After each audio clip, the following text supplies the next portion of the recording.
Jai, Srila Prabhupada Ki Jai. Gaura Premanandi, Hari Bol.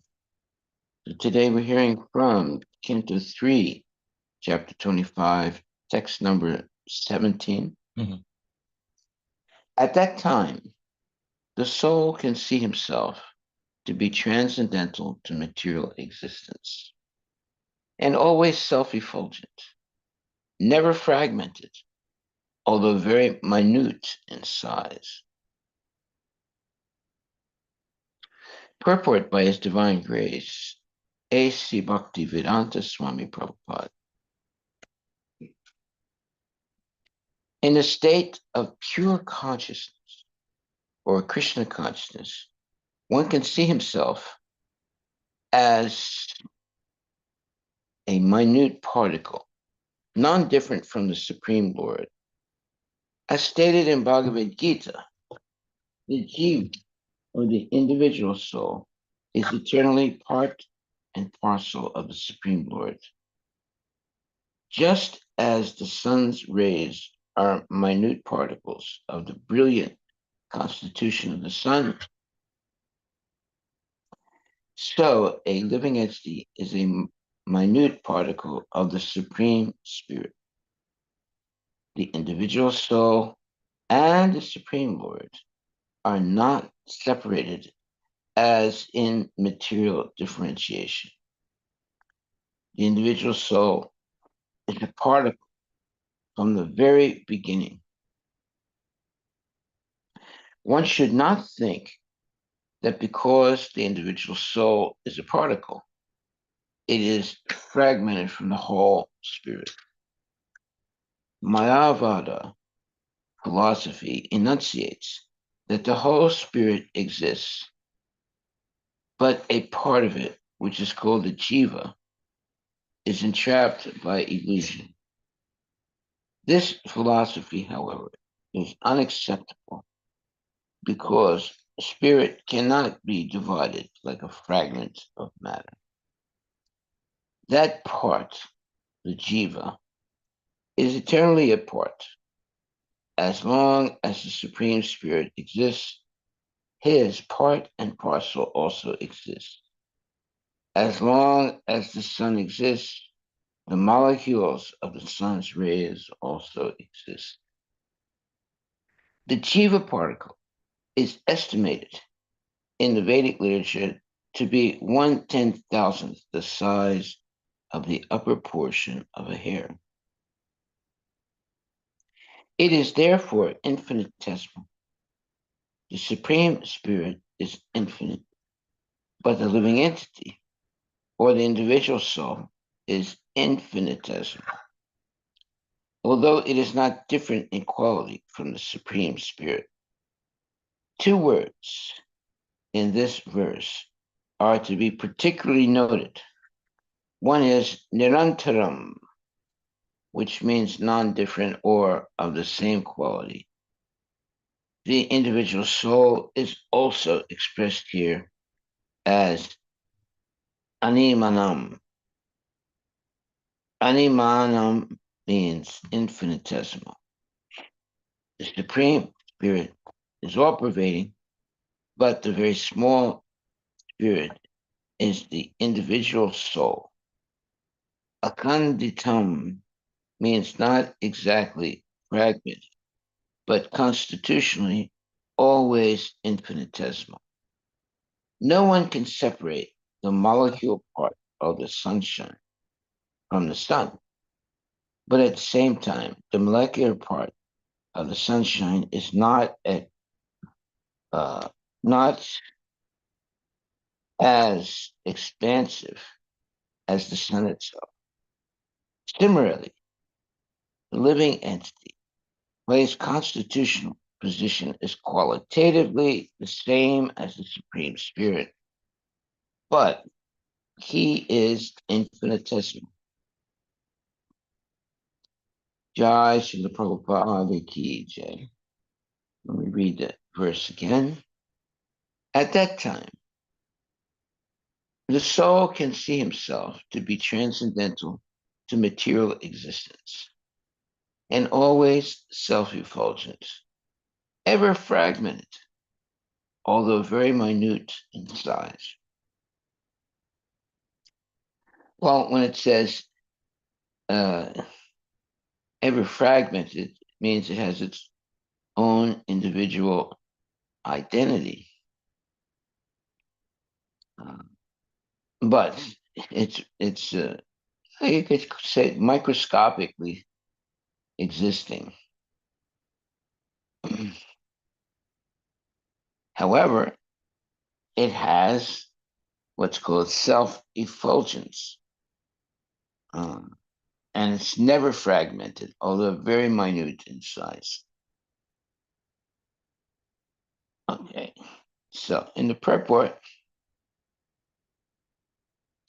there's some very important statements. It says, in the state of pure consciousness, or Krishna consciousness, one can see himself as a minute particle, non-different from the Supreme Lord. You see yourself like anybody here see yourself like that? As a minute particle, non-different from the Supreme Lord. Well, if you don't see yourself like that, you should begin, or we should begin to see ourselves like that, as a minute particle, non-different from the Supreme Lord. As stated in the Bhagavad Gita, the jiva, or the individual soul, is eternally part and parcel of the Supreme Lord. Just as the sun's rays are minute particles of the brilliant constitution of the sun, so living entity is a minute particle of the Supreme Spirit. In other words, we are never separated from Krishna. However, we can artificially think we are independent of Krishna and go through life with that illusory, let's say, concept or that illusory determination. However, when we understand that we are part and parcel of the Lord, part means we're connected to the Lord, parcel means we have some independence. So, as stated in Bhagavad Gita, the jiva, or the individual soul, is eternally part and parcel of the Supreme Lord. Just as the sun's rays are minute particles of the brilliant constitution of the sun, so a living entity is a minute particle of the Supreme Spirit. So we are part and parcel of the Lord. That cannot change. That's our natural position. We may not believe it, but that is who we are. In other words, everybody is connected to Krishna. And the size of our soul is 1/10,000th the tip of the hair of a body. That is really small. Now, is that believable? Well, if you have Vedic knowledge, you'll know that it is believable. For example, how does life start for a living entity? It starts as an inconceivably small particle that eventually grows. It becomes bigger and bigger and eventually forms a human body. But it began, or we began, microscopically. For example, to see the sperm of the father, you need a microscope. And one of those sperms of the father, and there's millions of them. I looked that up. How many sperms are there in in a male. Let's look that up. I'm saying millions, but I might be wrong. And one of those sperms connects with the ovum, and now a child is born, or a baby begins to develop.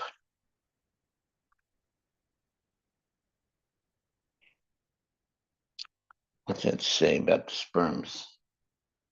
So 100 million to 300 million. Wow. In one lifetime. No, just in one, basically. In one what? This is in one ejaculation, basically. One ejaculation. Yeah. Again, how many? 100 million to 300 million. And each one of those has a potential of being a living entity, Million. right? Mm-hmm. Unbelievable. We don't understand anything. Yeah. So one of those little sperms is going to connect with the ovum and eventually. And by the way, who is carrying all the knowledge to develop a complete human body? It's the sperm, right? Single one of them. Yeah, one of all those millions, right? So every one of them has a potential, I guess.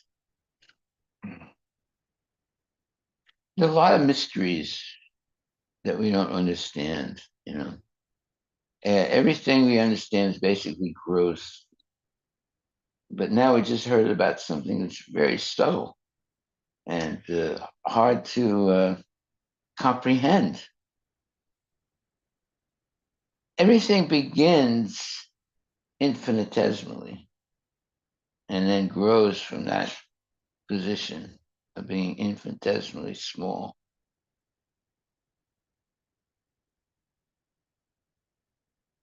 Okay, so uh, the Mayavadi philosophy enunciates that the whole spirit exists, but a part of it, which is called the jiva, is entrapped by illusion. This philosophy, however, is unacceptable because the spirit cannot be divided like a fragment of matter. That part, the jiva, is essentially a part as long as the Supreme Spirit exists. His part and parcel also exists. As long as the sun exists, the molecules of the sun's rays also exist.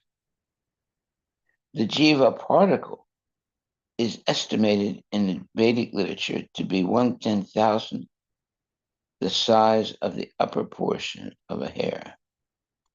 It is therefore infinitesimal. The Supreme Spirit is infinitesimal, but the same living entity or the individual soul is infinitesimal. I'm sorry. The Supreme Spirit is infinite, but the living entity or the individual soul is infinitesimal, although it is not different in quality from the Supreme Spirit.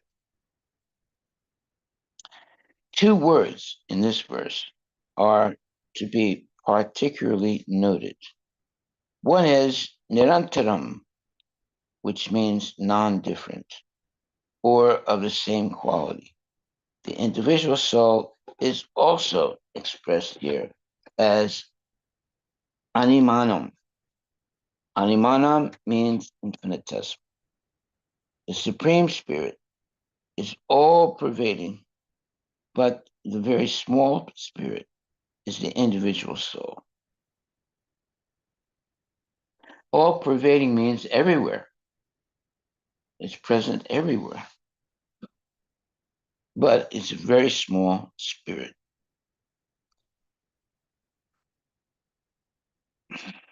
Akanditam means not exactly fragmented,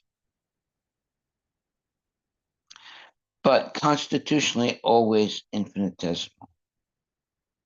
Wow, that's hard to understand. Not exactly fragmented.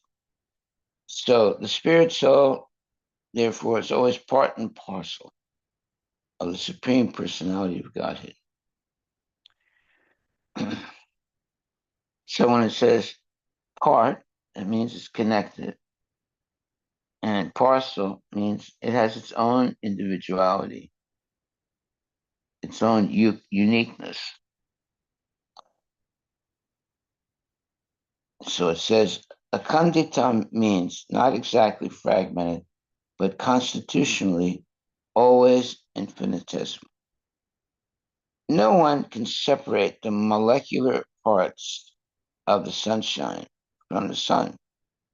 But at the same time, the molecular part of the sunshine is not as expansive as the sun itself. Similarly, the living entity, by its constitutional position, is qualitatively the same as the Supreme Spirit, but he is infinitesimal. Okay, so there's infinite and there's infinitesimal. Well, infinite means it's unending. Infinitesimal means it's so small, it's very difficult to understand its existence. So that's who we are. We are so small, it's hard to even understand our individual existence. So to see the soul, well, no one's ever really seen the soul. They know the soul's existence by uh, the certain uh, qualities that are demonstrated. But has anyone ever seen the soul? Let me ask that question. I don't think so. But you know there's a soul because uh, you exist as a unique human being. And you have activities. When the soul leaves the body, then you're not going to see anything nor experience anything. And even in that state, you still exist, but it's a very subtle existence. So we see that there are many amazingly existent things in material nature, things about our own body that we don't understand, like the soul that animates the body with consciousness. And then also how the soul is created. Okay, now is the soul created or is it eternally existing? Good question. Souls can never die. Only the body of the living entity can die. So souls are eternal. Now, they can uh, sometimes be seen by the results of their eternality, and sometimes they might not see it.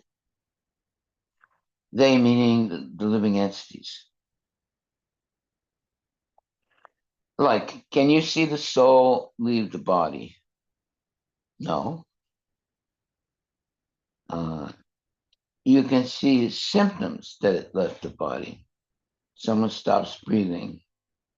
Someone is no more cognizant. Someone is not able to do things that it was able to do when the soul was present in the body. So it becomes inert and it begins to degenerate. So the real idea of the soul has to be a magic, a prior. Otherwise, it's not actually a soul. It's just water.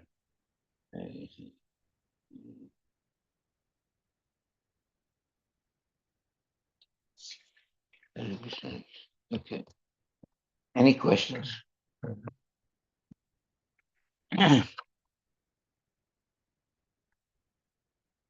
So, the Jiva particle is estimated in the Vedic literature to be 1/10,000th the size of the upper portion of a hair. In other words, you take one strand of hair and you cut it longitudinally 100 times. Then you take that 1/100th strand of hair, and again you cut it longitudinally 100 times. Now you can describe it, but you can't do it. But obviously, there are things that you can describe, but you can't actually conceive them. Like, for example, 1/10,000th the tip of a hair is something you cannot conceive of. You can describe it, but you can't see it. It's too small. And there are many things like that in nature. So it says the individual soul is a particle from the very beginning. One should not think that because the individual soul is a particle, it is fragmented from the whole spirit. Mayavad philosophy enunciates that the whole spirit exists, but a part of it, which is called the jiva, is entrapped by illusion. This philosophy, however, is unacceptable because the spirit cannot be divided like a fragment of matter. That part, the jiva, is eternally a part. As long as the Supreme Spirit exists, his part and parcel also exists. As long as the sun exists, the molecules of the sun's rays also exist. The jiva particle is estimated in Vedic literature to be 1/10,000th the size of the upper portion of a hair. It is therefore infinitesimal. The Supreme Spirit is infinite, but the living entity or the individual soul is infinitesimal, although it is not different in quality from the Supreme Spirit. So when you say infinite and infinitesimal, well, that means there is an infinite substance and there's an infinitesimal substance. They're both existing. They're both, now, are they both measurable? Well, theoretically, yes, they're both measurable. Although something that's infinitely big is very difficult to measure, and something that's infinitesimally small is very difficult to measure.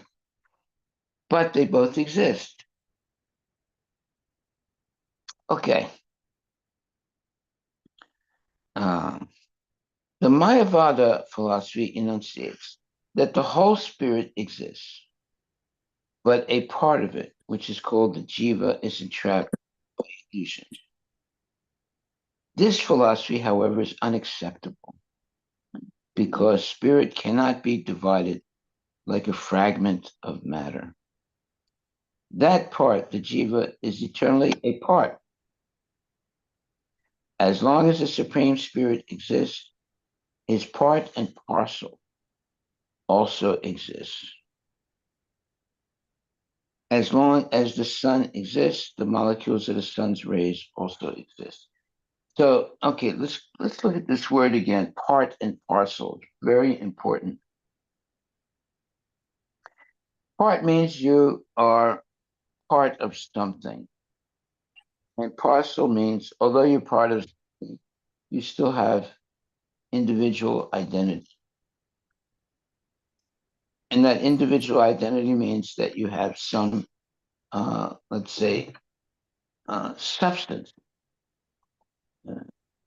It's not invisible or, well, let's not say invisible. There has to be a substance. So that substance is the infinitesimal soul, although you cannot see it because it's too small. 1/10,000th the tip of a hair is something that you cannot see. You can describe it. Now, there are things in life that you can describe, you can have some understanding of it, but you can't see it because it's either too big or too small. These are the mysteries of nature. And all we can do is accept the Shastric explanation. Can you experiment on something that's infinitesimally small? No. You can't even see it. So you have no choice but to accept what the Shastra says. Now, a scientist would say, well, this is not science, because if it's scientific in the concept of the false scientist, they have to be able to measure it. Is that right? Yeah, science is based on measuring things and recognizing qualities of things, right? If you can't see it, you can't measure it, you can't even explain the qualities, then it doesn't exist for the scientist, but yet it still exists. So, this is enigmatic. It's Experiential. What's the word? Experiential evidence than experimental evidence. Science is experimental evidence. Yeah. Theology and spirituality is experiential. What does that mean, experiential? You observe through your experience, you feel, you understand it. Through direct experience. But still, you cannot see the soul. You cannot see. So how do you experience it? Soul's properties, like we all don't want to die, but we all die. The soul's desire is still to not die. No, even when you die, you still exist. Yes, we still exist. The soul concept that we still don't want to die is a proof that there is something within us that doesn't want to die. That is the soul. That's more like experientially you can verify that you are not. But you don't know until you die. And when you die, you do not experience. Is that true? When you die, you do not experience? We don't know. We don't know for sure.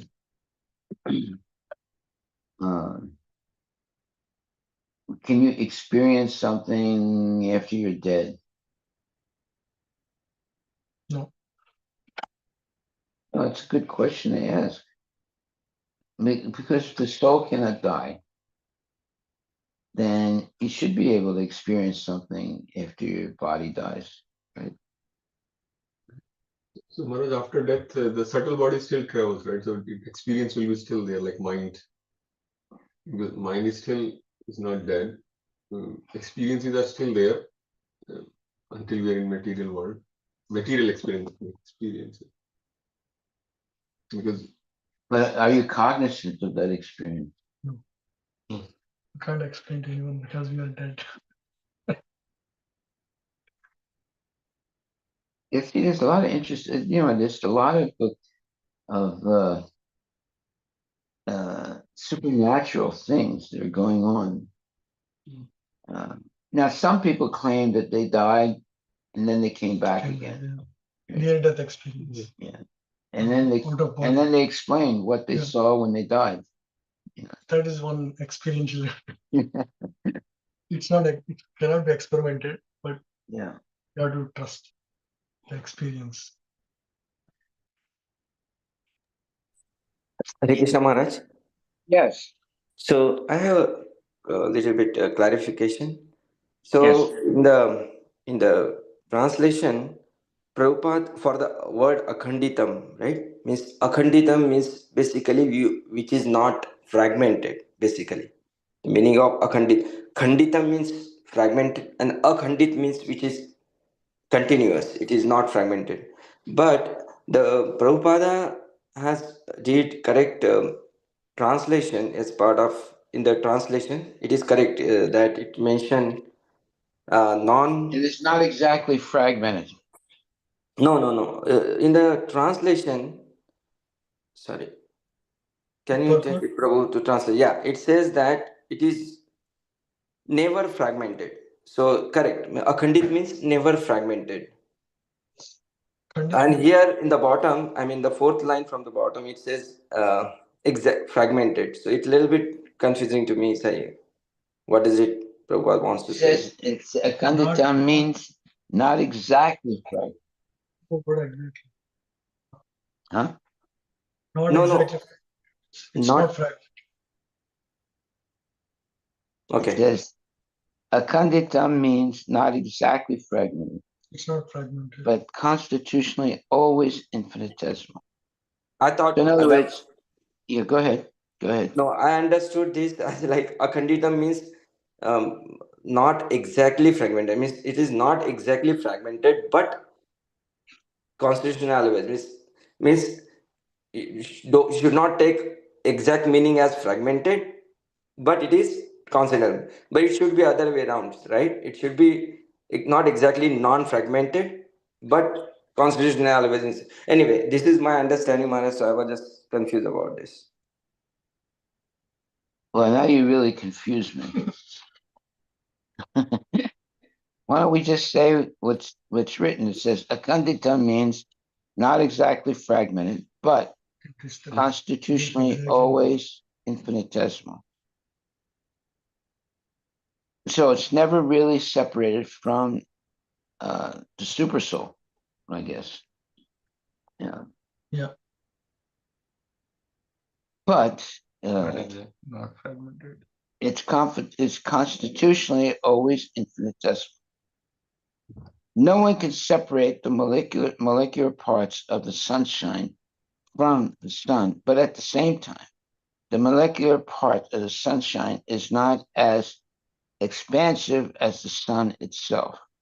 Similarly, the living entity, by his constitutional position, is qualitatively the same as the Supreme Spirit, but he is infinitesimal. So anything that's infinitesimal, let's say that it implies that you can't really measure it.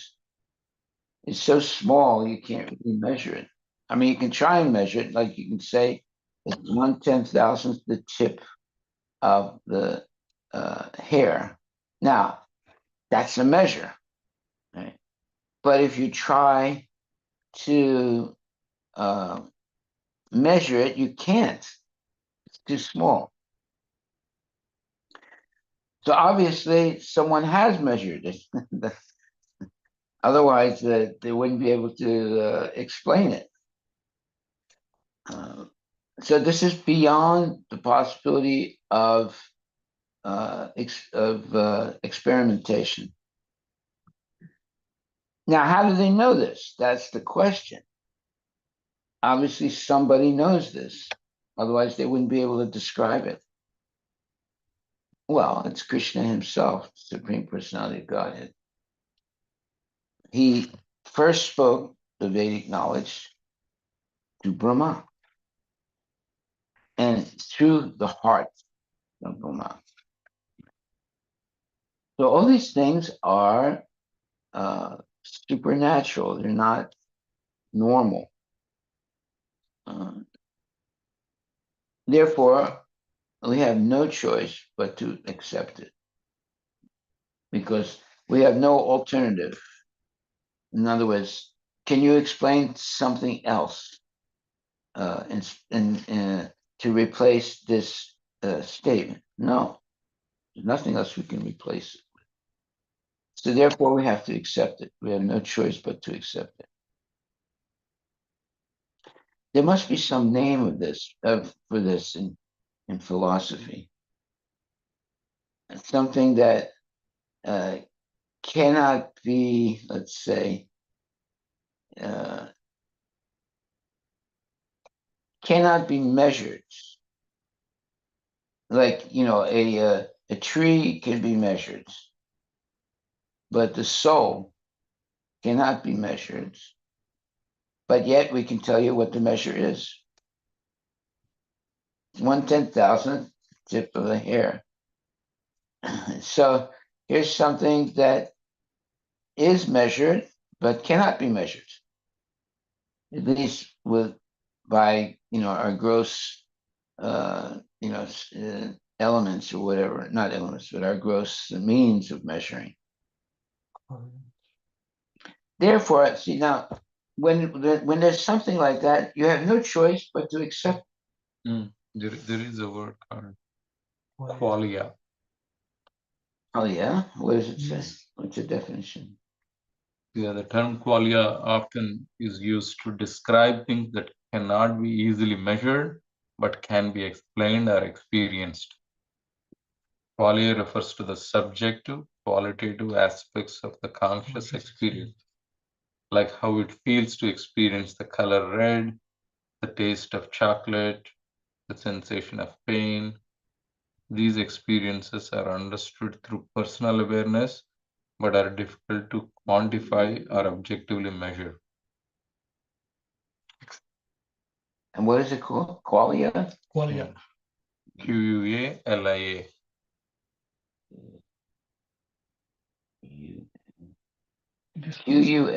Qual. IA. Qualia. In broader terms, metaphysical refers to the aspects of the reality that are beyond the physical and measurable, yet explainable through reasoning, such as the nature of existence, consciousness, and mind. Metaphysical is another word. Wait,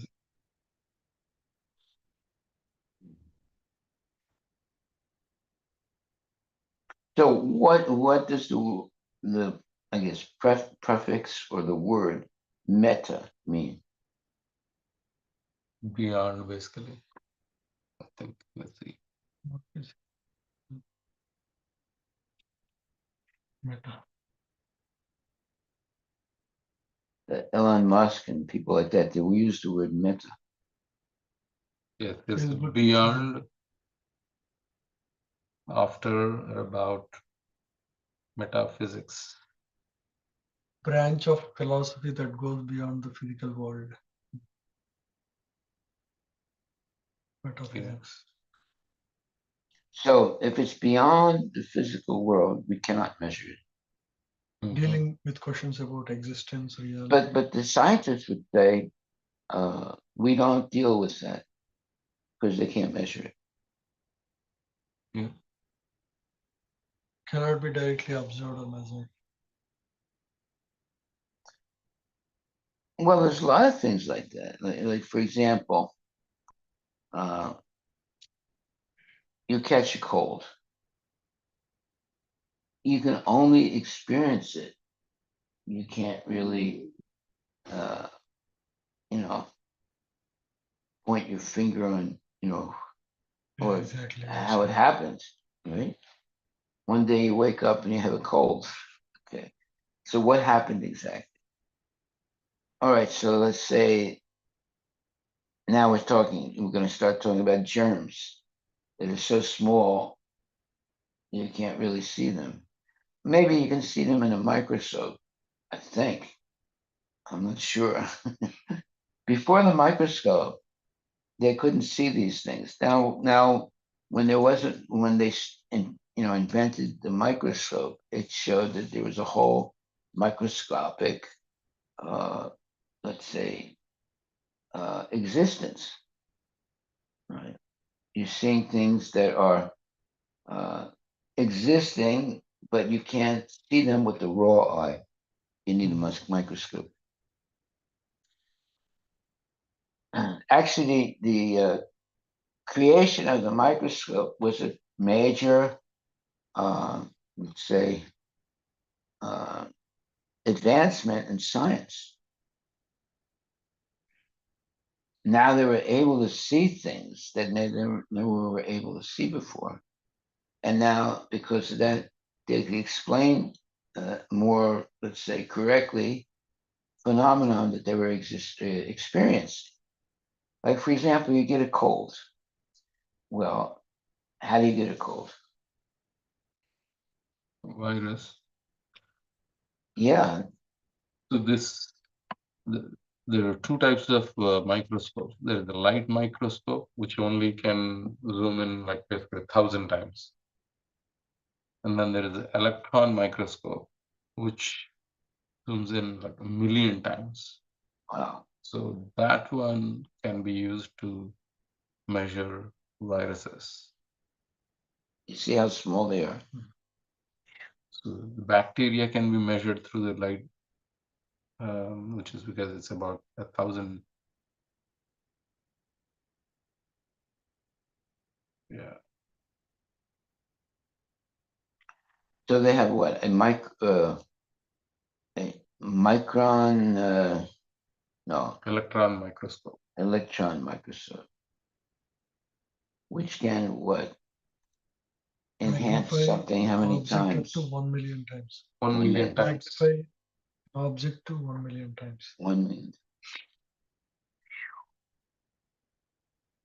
So there's a whole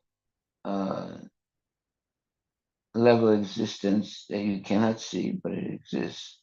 But you can see partially through these microscopes. But still, the soul is in a different dimension. Well, it's smaller. It's Spiritual, it's Yeah, still physical. still physical.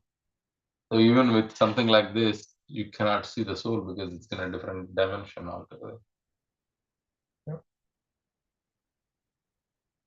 Well, do the scientists accept the existence of a soul? Not scientifically, as a personal Yeah. opinion. Well, they would say if it does exist, it's something that's material. You know.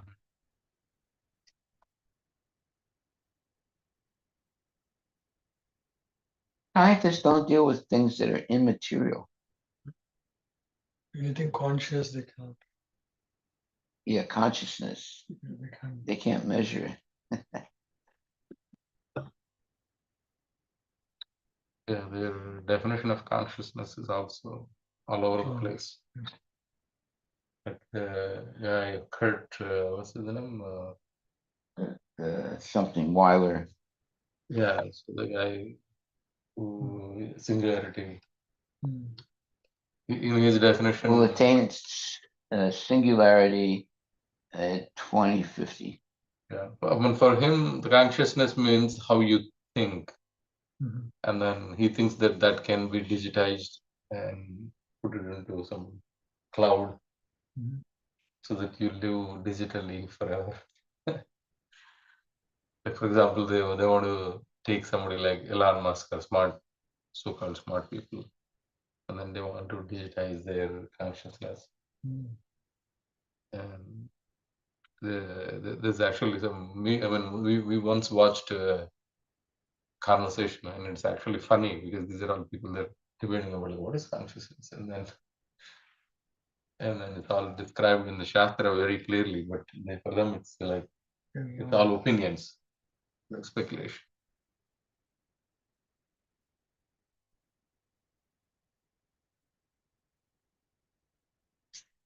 Yep.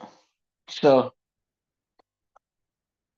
this concept of singularity means at a certain point in the future, machines will equal human beings. Is that what it means? Yeah, like one point where the machines and their capacity can take over the human function. But they're only doing it the reasoning level. Not at consciousness. Hmm. So mind level. Mind level. Well, can a machine experience love? That's it's mind level. Even that is not. Even all mind level things are not. it doesn't experience, but it can be coded to say what. What is it experience like? Yeah, like that's how the person who was testing the Google's AI at one point, he's a junior guy, right? He was, he was chatting and testing, and then it started speaking as if like, let's say it can understand you, it can, because it's all based on the existing data, right? So he came to the point that he thought suddenly the machine became sentient, or like, and then he felt like that, and then he publicly, wrote an article, and then obviously Google fired him. Yeah, he lost his job also Why? because he created most care, thinking that saying that now Google has achieved the human like, but it's in reality it's just a machine that's answering more intelligently. That's all. So that's where the definition of what is consciousness is actually, for a scientific body, it's not clear what is actually consciousness. So just the ability to think beyond the previous thought process itself, they think is consciousness. Like of the subtle concepts. For example, it can have a conversation with us. Like now we talk with ChatGPT, it will make it look like it's asking relevant questions, but it is not actually a conscious thing. That's just based on the data. Based on data, they can speak. Yeah, based on the data. So if we were to go in the Vedic composition, we have the senses, mind, intelligence, and above that is the soul, right, Maharaj? So they're documenting and using till the mind and maybe intelligence level, because it's all data and reasoning based on that.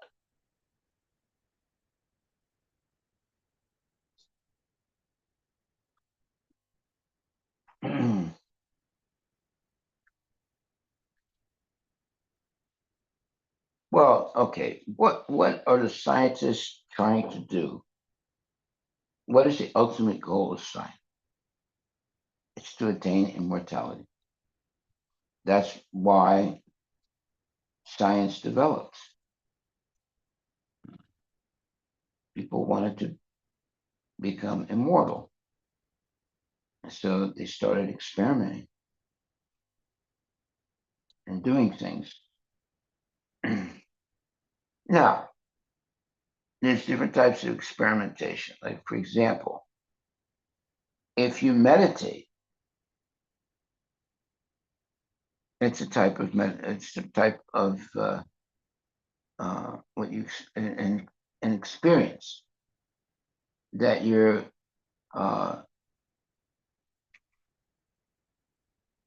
experiencing. Now, can you explain what you're experiencing when you're meditating? Yes. It's almost like a dream. But the question is, at a certain point, what is real and what is not real? So, like a dream is not real in the sense that as a little bit of time goes by, you forget it. You can't really remember it anymore, although you did experience it. Now, there are some people that, they write down their dreams so they don't forget it. But are those experiences real? Well, there's some reality to it, because you wouldn't be able to write it down and remember it. But is there substance? That's the question. Is there substance in a dream? Good question. Why don't you ask Jop whatever it is. ChatGPT. Yeah. What is the Ask question? the question. What is the question you want to ask? Is there substance in a dream? This might think substance means marijuana.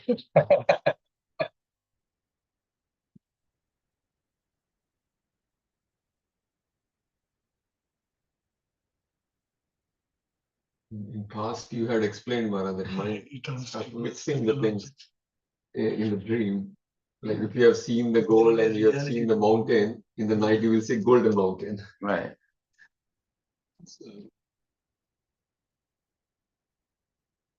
That means there's someplace there's a golden mountain.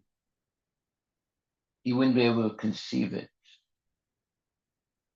What something that you can conceive of must have some existence somewhere. Otherwise, you wouldn't be able to conceive it. These are all metaphysical questions. See, they always use meta. Right?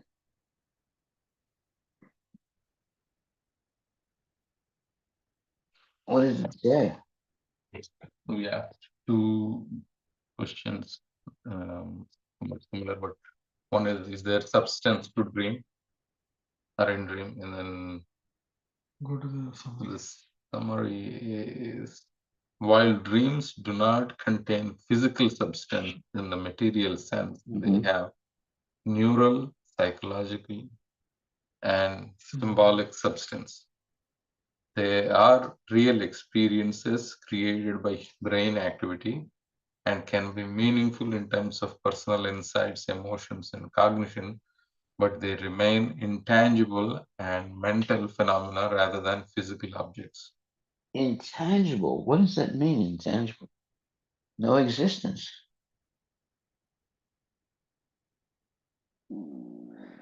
What does it mean something is intangible?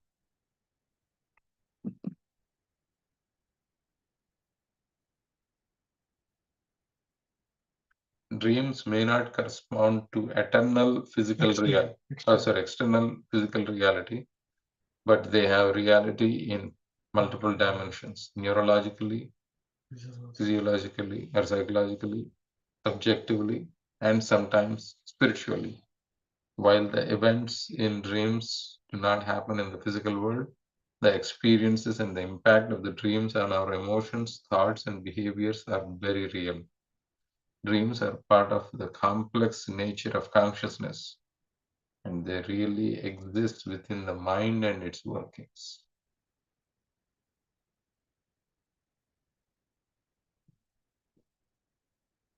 So let's say, someone like Joseph Smith goes up into a mountain and he comes back and he says that God spoke to me, or I saw God, or God, spoke to me and he said that I should start this new religion. Mhm. That's all. All of us started. And there's a lot of people, and usually they go up into a mountain, like getting the Ten Commandments, or Noah, he went up a mountain and came back with this plaque, with the Ten Commandments. And then when he came back, he saw that the people had made a golden statue of a cow or something, and they were worshiping it. He got so angry, he broke the Ten Commandments, and he had to go back and get it again.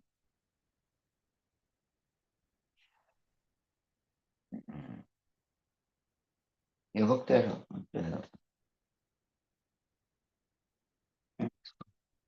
Getting the 10 Commandments. Yeah.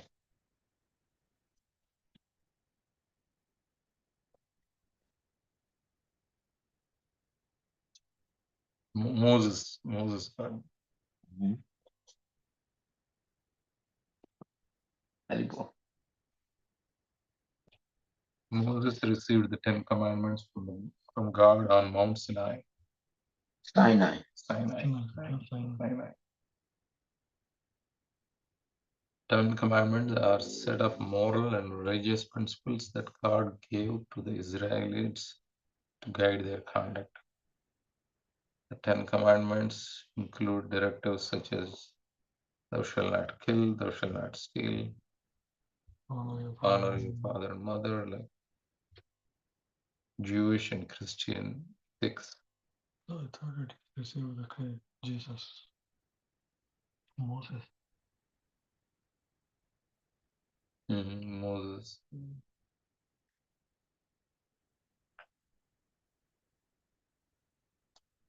No, but he went, if I'm not mistaken, he went on a mountain. Yeah, Mount Sinai. Right. So the first time he comes back with the 10 commandments, he sees that while he was away, the people made a statue of a golden cow and started worshiping it. He got so angry he broke the 10 commandments. Why he got angry? Because while he was away, they went back to worshiping, idols. Oh, So then he had to go back and get the 10 commandments again. See if that's correct. Receiving the 10 commandments. The Israelites fled Egypt, crossing the Red Sea miraculously as God parted the waters. After escaping, they traveled to Mount Sinai, where they camped at the foot of the mountain. Moses ascended Mount Sinai to meet God. The Israelites camped below, witnessing a cloud covering the mountain and hearing thunder and lightning. After 3 days, God spoke to Moses and gave him the 10 commandments written on stone tablets. After receiving the 10 commandments, while Moses was on the mountain for 40 days and 40 nights, the Israelites became anxious and created a golden calf to worship. At least it was a cow. good. While Moses descended and saw this, he was furious and broke the tablets in anger. Right. Renewal of the covenant. Moses interceded to the people, and God instructed him to carve 2 new tablets. Moses returned to the mountain where God renewed the covenant and gave him Covenant means an agreement between God and man. the commandments again. The Israelites agreed to follow God's laws, and Moses established Mosaic covenant, which included commandments and various laws governing worship, morality, and community life. So the story of Moses and 10 Commandments is a fundamental narrative in the Judaism and Christianity, highlighting themes of liberation, divine law, and the covenant relationship between God and his people.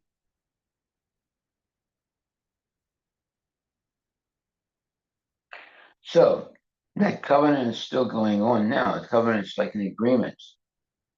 Mm-hmm. Thou shalt not worship any other Gods God. before me, Yeah. you shall not make or Lord made you have to carve the image. Yeah. They don't like that idol. Basically, yeah. And thou shalt not take the name of the Lord your God in vain.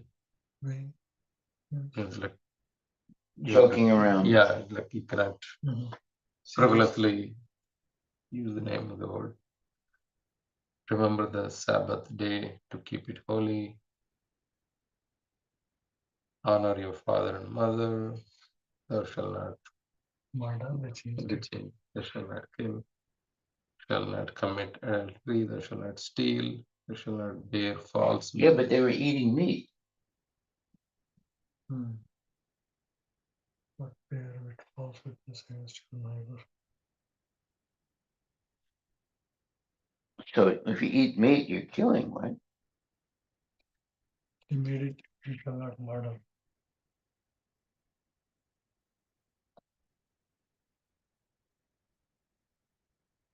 That means that God is setting aside certain things that you're allowed to eat.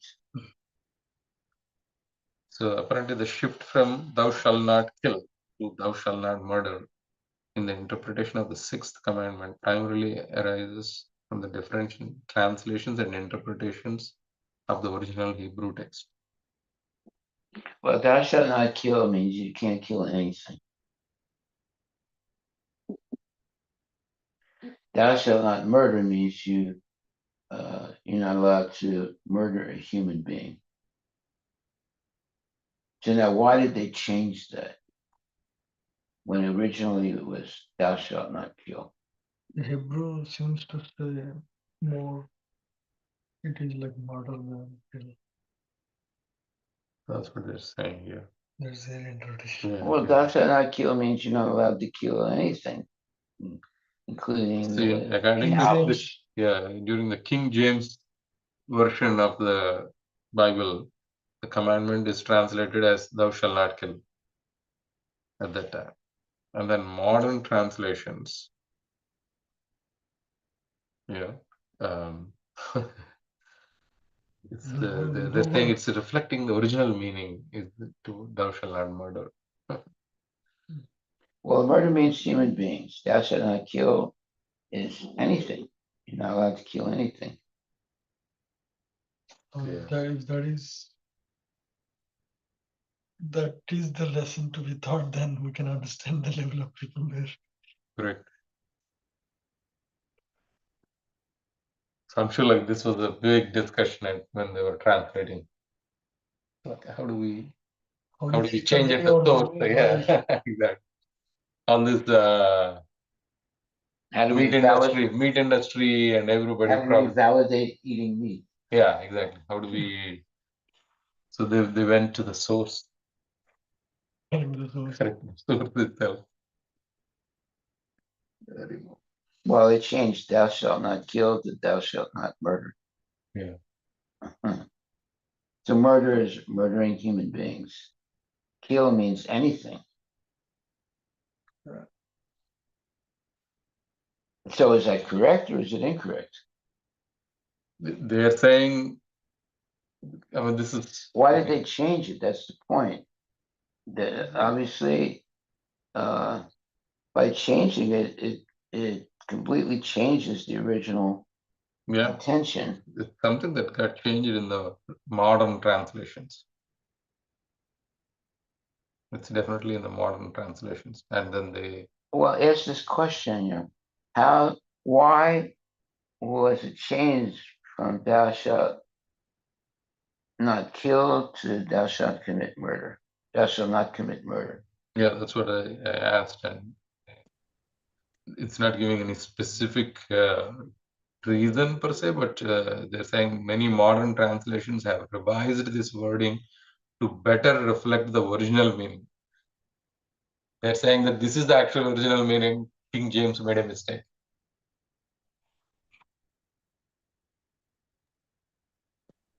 King James. The Bible. The original Bible was a mistake. Was a mistake. When they translated it into English, they're saying that the Hebrew word closely reflects murder as opposed to kill.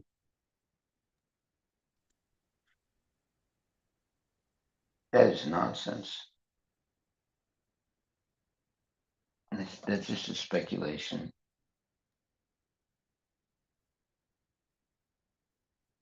I read somewhere that apparently, like, some of the animals are considered to be like food for the people, so that's okay. But if you're killing dogs and cats, it's not okay. So I don't. I think even if they change the translation, I think there isn't there a Society for Prevention of Cruelty to Animals, but they kind of pick specific animals, right? So it's really they're trying to play with the words there.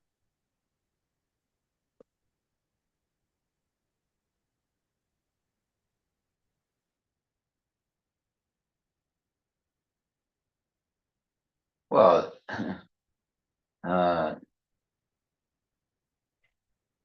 when you change things, it's someone gave you the the possibility to do it, or you do it out of speculation.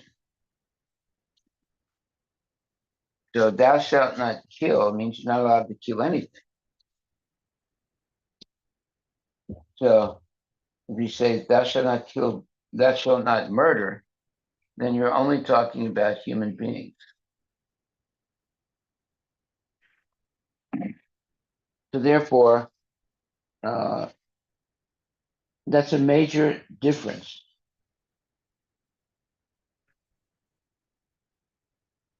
Actually, the real intention is thou shalt not kill. Shouldn't kill anything.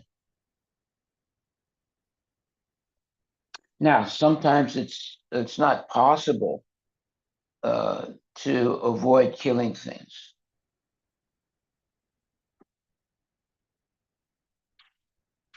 And therefore, there are rules and regulations. Like, for example, you're allowed to eat apples, but you're not allowed to eat meat.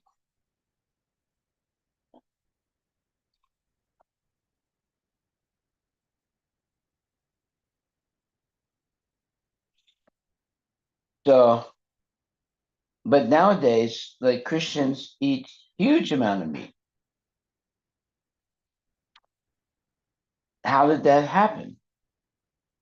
Uh,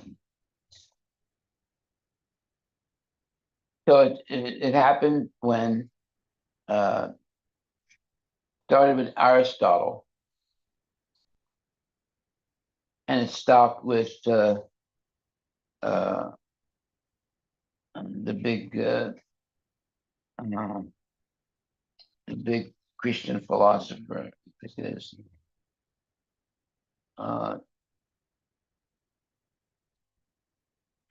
When you say thou shalt not kill, it means you're not allowed to kill anything. Thou shalt not murder means you don't kill human beings.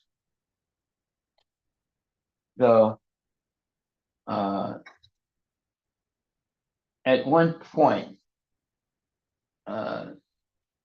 beginning from Aristotle, little by little, people came to the conclusion that animals don't have a soul like a human being. As soon as they came up with that false concept, then this killing animals and eating them became prominent. And now today it's part of culture. Like for example, you have Ramadan. What happens at the end of Ramadan? They kill a lot of cows and animals and they eat them.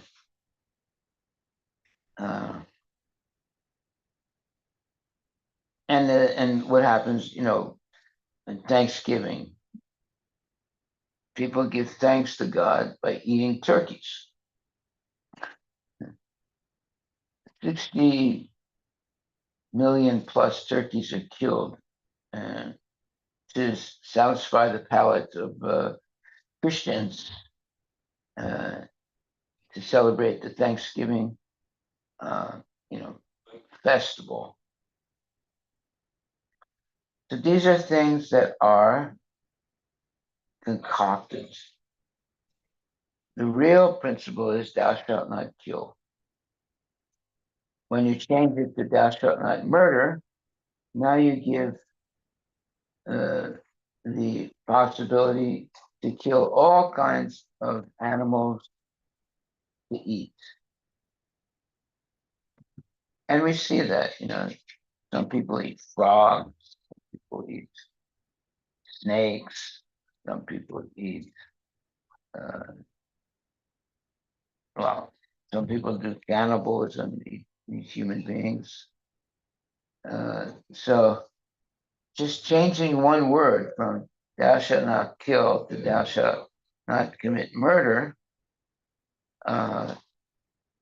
it changes so many things in life.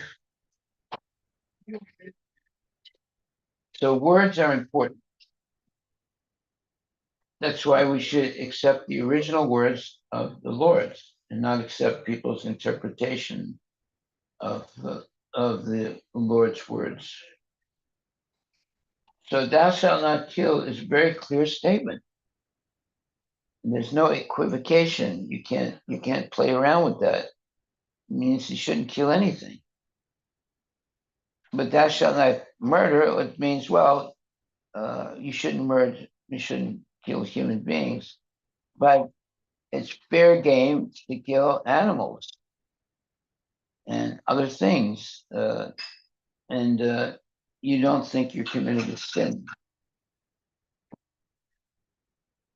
So that's why bad things happen to good people. The so-called good people are unnecessarily killing, and they're getting bad karma. Why? It's because of ignorance. But some people come to the conclusion that thou shalt not kill means you don't kill anything, or at least you try not to kill anything.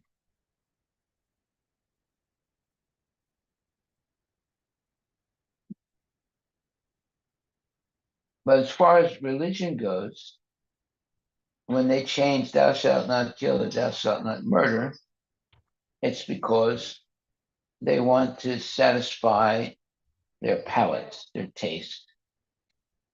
So they want to eat meat. So to eat meat, you have to change the interpretation of words, or you replace one word with another word. So when it says thou shalt not kill, you replace it with thou shalt not murder. Now that's a huge difference. Murder is specifically related to human beings. Thou shalt not kill means anything, any living being, you shouldn't kill it. So obviously, this is giving validation to people who like to eat meat. And you say, if you misinterpret the Shastra from thou shalt not kill to thou shalt not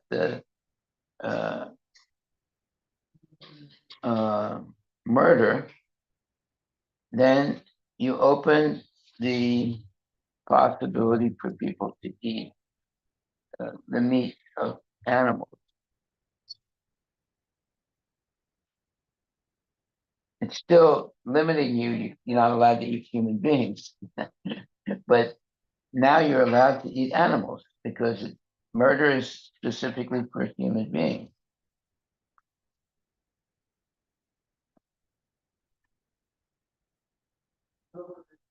You see how powerful language is. You can change one word and create a whole new process of sinfulism.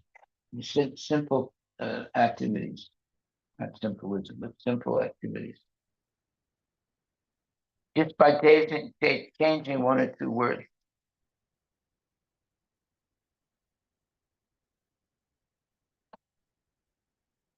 Okay, are there any questions?